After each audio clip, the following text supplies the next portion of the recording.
Hey, welcome once again to another live here. I am Ollie Matthews, health coach for some of the world's leading entrepreneurs.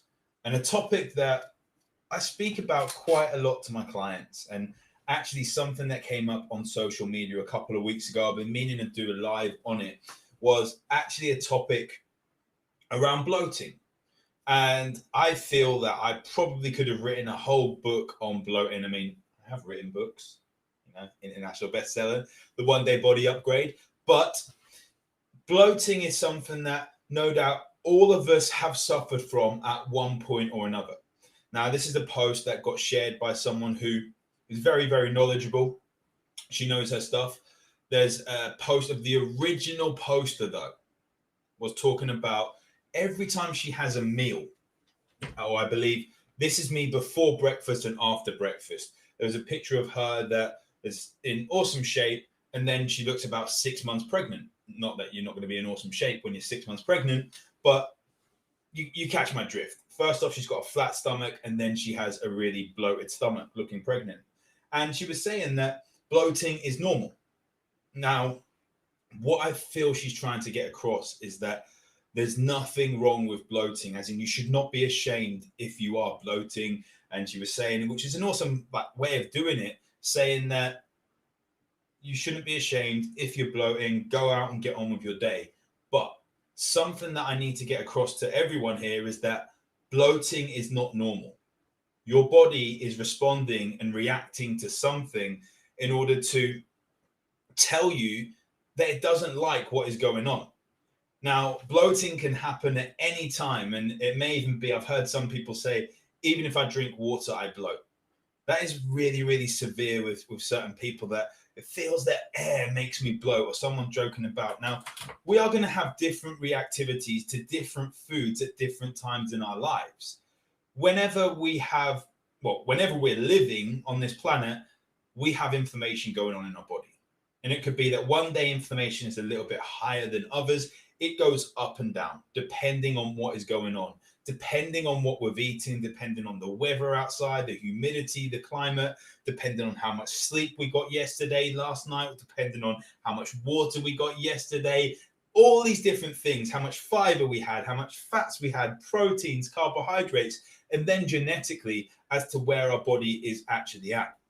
But if you are bloating up, I think this person said that she's having oats. This is me after having oats every single day. You might want to stop having oats and have a look at what is actually causing that. Unfortunately, a lot of people I've seen in the fitness world, and I hold my hands up because I used to be one of these people in the past, they say, yes, there's no reactivities to foods or something like that. Food can alter how we feel. Food can give us anxiety. Food can give us low energy. Food can give us brain fog. If our body is not in a position that it wants to take that food on and get the nutrients, or has the ability to get that food into the digestive system, into our stomach, break away the proteins, degrade the proteins and carbohydrates, get them into the cells, get them doing what they need to be doing. So if you are one of these people that are suffering from being bloated, it is absolutely nothing to be ashamed about, but it is not normal. And if you don't like feeling bloated, because none of us do, I know that if I have a reaction to a food, if I go through a stressed state, I put a post up a couple of weeks ago, 3 weeks ago now, time is flying, that I got spiked with gluten when I went out for my birthday. Now, it was the first time I'd been out for 4 months to eat out in a restaurant. It was the first time the restrictions actually changed here in the UK. And I forgot to check the sources. Not the restaurant's fault, my fault entirely. I forgot to ask them if the sauces contained gluten. The next day, that night, I started feeling a bit tired, a bit sluggish, but also the next day I was doing the shopping and I was going around the store, and suddenly my eyes started I could tell a migraine was happening. Like the outside of my eyes, I stopped being able to see. I texted my wife and said, look, I'm having a migraine. I need to get home. I'm just going to leave the shopping here, and left. On the way home, I couldn't feel my hand. It was a hemiplegic migraine. It was kind of the same symptoms as people have when they're having a stroke. And that automatically made me link this back to having this meal the day before. There was the reaction that I knew I would get if I have gluten. But sometimes I could get a little spike of gluten. If I'm not in a stress state, I can get away with it. We all potentially could, unless you're a full on celiac. The same goes with me with dairy. The same goes with cross reactors. And it may be a different food for you. It could be a different type of fiber or something that comes from a vegetable, and it can impact you at a different time of the year based on where that vegetable is actually farmed. All these different things can make a different impact in your body. But if you are suffering from bloating, it's something which we want to look deeper into your gut health, not simply getting a probiotic, because full disclosure, probiotics can be bad for you. So don't just go and chuck probiotics or vitamin D's or fatty acids or all these other things, because we have to individualize your nutrition and your methodology to stopping this bloating.